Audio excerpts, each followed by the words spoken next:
Welcome back to my shop. Today's project is to try to give this tank car its own skeleton car frame so that I don't have to take up precious rider space on the flat car. When I first designed the tank car, it's got a modular drop-in thing that ties into the stake pockets on the flat car, and I thought that I could have a rider and the tank car in the same spot, but there's no room to stretch your legs out. So I decided it'd be better to have its own separate platform. We can put beverages and things in here and give it its own riding space. The concept is we build a skeleton log car, which is basically a spine with bolsters and trucks on either end, and two crossbars that would support the log load. In this case, these crossbars don't have uprights. They'd be the older style with the little cheese blocks that you pull out to unload. And so I thought that'd be a cool adaptation in order to fit this modular frame. And it turns out that these bunks here fit that timber just right. So it'll sit right in here, and we've got holes drilled here on either end where we can bolt this in place so it can't come off easily. Or I could pin it. Pinning might be easier if I need to remove it quickly. I wanted to give it as long a frame as possible to look right under this, give the ends a little protection from bypass couplers, and also it still has to fit in my roll around cart over there. I measured out, I think we've got 36 inches is the spine, and I generally put my coupler pins about 1.5 inches in from the end. And my pins consist of these 3/8 bolts, and I just machine them down to length, drill a hole through them, and put a hitch pin in the bottom of them. The trucks are Plum Cove. I got a bunch of those from a friend, and I've been repurposing them for my rolling stock. So that works out pretty well. I wanted my pivot point to be 10 inches in from the end. So I drilled 3/8 holes through the center of these bunks. I also drilled the same holes on the end to lock down the cribbing. And then same thing with this spine. And then of course the coupler pockets on the end. The Plum Cove trucks already came with these bolsters, which they're mounted upside down. They actually go the other way, make them look like they have a side bearing set up. And then usually what I'll do is I'll put one very thin washer on one end, and that gives you a 3-point suspension. So you have sort of more of a firm mount here, and then this truck can pivot a little bit, and that tends to ride the best.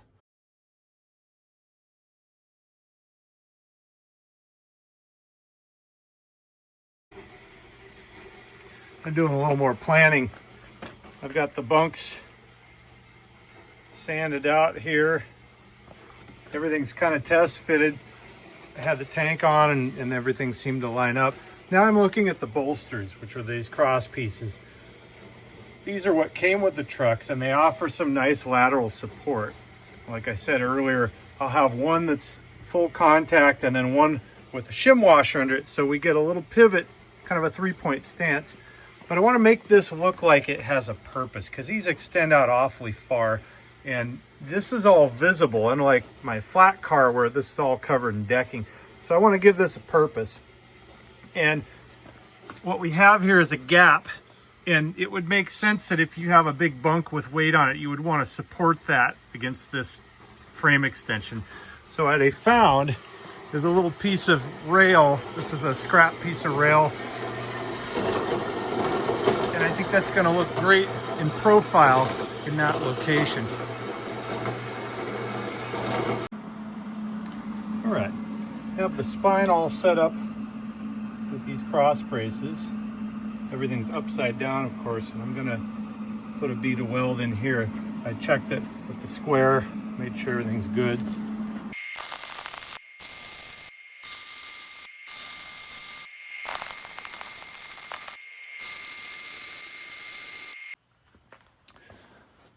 I have these all welded up. I just welded the ends and then took off any spatter. And now I need to check these against the frame of the tank car. Ideally, I would mount the tank car on here and then tack weld it, but I don't want the spatter to hit the paint on the tank car. Okay, we've got everything squared up. I'm gonna do a tack weld, lock this in place.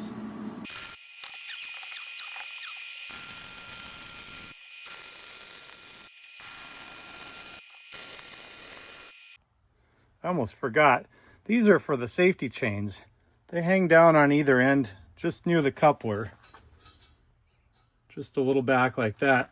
And you hook one of those little cold links on there and screw it together, and it connects the safety chains from one car to the next. These are just 1/8 inch flat bar. I've bored a hole in them. I just need to clean them up, take the burrs off, but I rounded these edges off to give them a nice look, so when you reach under there, you don't cut yourself up. The next step is to determine how long to make this bolster pin. I need to know the length that it sticks through so I can drill a hole and put a cotter pin through it. That way the trucks aren't super loose on here. I want to give them a little bit of room, but I also don't want to make them so loose that they're just bouncing around, because otherwise when you put a load on this, it'll shake if you get on uneven tracks. So you want to give it some decent support. What I've done on the other side, this would be the top side, is I drilled an oversized hole here because I didn't want this pin head sticking through. So I drilled it all the way through to clearance, and then it seats at the bottom half of this channel. So we've got that dimension. I know that I need a washer on the bottom for the cotter pin. I use the long tail, and I put a flat surface on the bottom, and I go down until I can feel it, and just kind of wiggle it back and forth until it settles in. I'm getting about 1.027 on that. So I just lock it in position. We'll take it over here, and I hold it against there, and then mark my spot. We don't have to be ultra precise here, and we also want to leave room for the width of the cotter pin so you can actually get the thing on there. So I found with the other rolling stock, you want it close enough that it doesn't allow the whole thing to tip over and lift up and out, but you don't want it super tight. And then on the other side, I added an additional washer because that gives us a little bit more suspension wiggle on one end than the other, and then made a mark on the other pin similarly. And then I take a file and just file a little groove there and a center punch right in the middle, and now I can drill through those for my cotter pins. Those cotter pins will slip in under here, and they'll keep the truck assembly attached to the frame.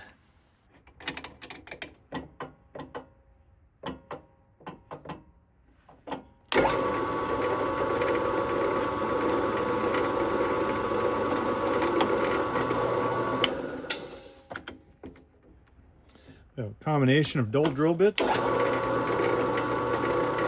hard nut, and hard bolts.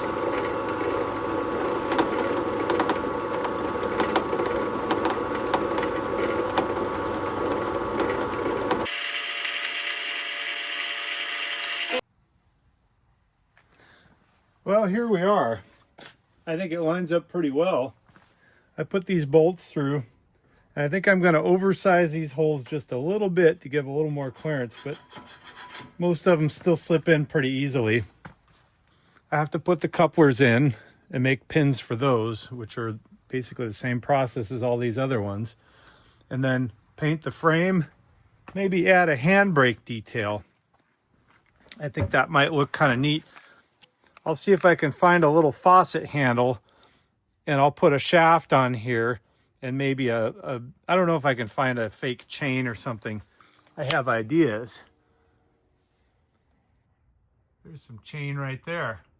I can harvest some of that and use it in here, and I'll just link it back there and maybe tack weld it to the inside to make it look like it's doing something. Wind it around the post and weld the post here. I think that'll look kind of nice. Give it a little handbrake effect. All right, let's keep working.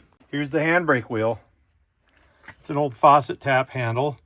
I happen to have a couple nuts, so I welded one nut directly to the frame. Then I have a jam nut here. I found a little chain. It's the kind of chain you would hang fluorescent lights from the ceiling. And then I drilled a hole in this rod, which would be a brake rod. And if I had the time, I could make a whole brake valve and piston assembly down here. But for now, it just terminates right there under the truck.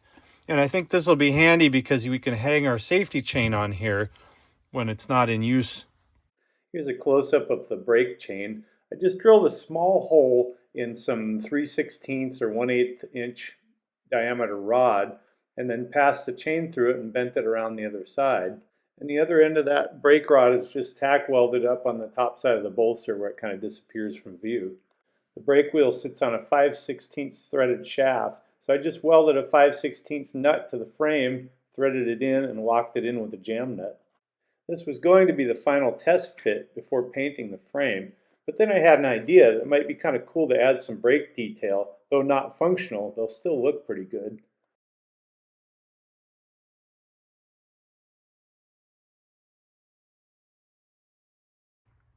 Welcome to day 2 in the shop, working on the skeleton car. I decided it'd be a fun project to add some brake detail, so I looked up the K-brake system made by Westinghouse that was common on some of these old log cars and freight cars. And the basic components are as follows. We have a reservoir here, and there would be a series of valves plumbed into the brake line just behind it. And then a cylinder with a piston that moves out. And so when this valve senses a reduction in the air pressure of the brake line on this rail car, it puts a proportional amount of air to this cylinder and shoves out on a rod. That rod then shoves out on linkage, which then goes to each truck and equalizes for the tread brakes. What you're looking at is the upside down view of this whole system, because when I flip this over, this will all be underneath. But I wanted to get the basic components of the rods and this first lever. There's another series of levers under each truck that translate the force to the brake beams on either side. And so everything's equalized, and then there's adjusting pins and things like that. But we don't want to get into that much detail. I just wanted to do the basic detail that you would see when this thing's flipped over. I also added a handbrake. So there's a through rod that comes through. Presumably there'd probably be a chain here at the flex point. And then this handbrake that winds up on this chain. And so that would pull on the lever, and it would approximate the force that would be put out by this when the car was under air. And so ideally you'd set some air, 20-pound set on this car. This would shove out hard on the brakes. You set the handbrake and lock it in position, and this car wouldn't roll. And here it is right side up. You can see the end of that lever and some of the rods. If you really get down, you can see the other rods on the other side. It's a nice detail. It may not be so visible once that tank is on here, but I kind of like doing the project. I was looking forward to doing it when I came up with the idea. So the only thing I'm missing right now are couplers. They're on order, and a little bit of paint. So let's get some paint on here. I'm going to wipe it down with some mineral spirits, and I'll just hit it with some Rust-Oleum Primer Plus paint. I'm going to glove up. This stuff is hard on the skin. I don't need to unnecessarily expose my skin and bloodstream to more chemicals than I already have. We get the rag wet. We'll just go over it. There's a lot of rust and dust residue. We want to make sure the paint has its best chance to stick as possible, even though we're not doing a full professional job on this thing. We'll just get all the grease, any residues off.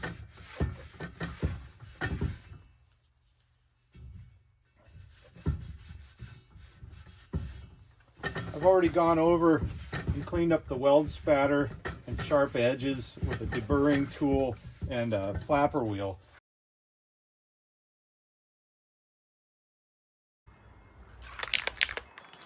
For a job like this, where we're not super concerned about perfect finishes on all sides, I'll start on the bottom, flip it over and set it on the bottom side, and then paint the top, because that'll be the nicest side that we want.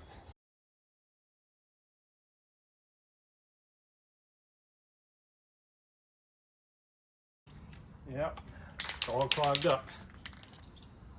You can see when I let off, it doesn't actually let off. And if I keep going, I'm going to ruin my project. So that's the problem I'm having with Rust-Oleum paint right now. Borrowed another nozzle that shoots a lot better. We'll keep going.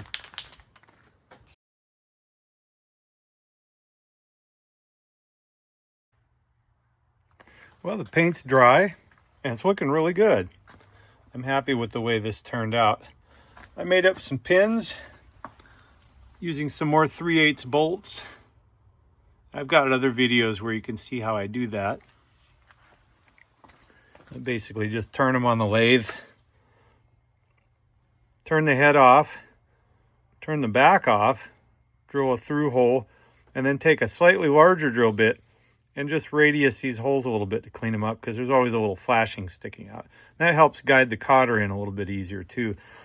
These extra long pins will go through here like that and come down and engage with the bottom there. So that'll make this easily removable in case we need to transfer some orange crush to somebody else's flat car. That will be it for the tank car project, other than couplers. Gotta wait for the couplers to arrive. I think they get here Thursday. I'll put it all together and show you the final thing, chicken wang.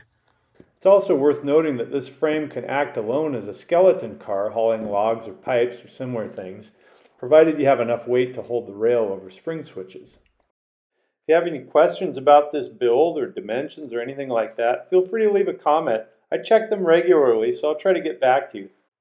And here's a picture of the brake assembly up close and the final assembled product. This will be ready for a train mount and triennial, so we can haul orange crush around like a St. Bernard and save lives. As always, please hit subscribe and you'll get updated on my latest projects.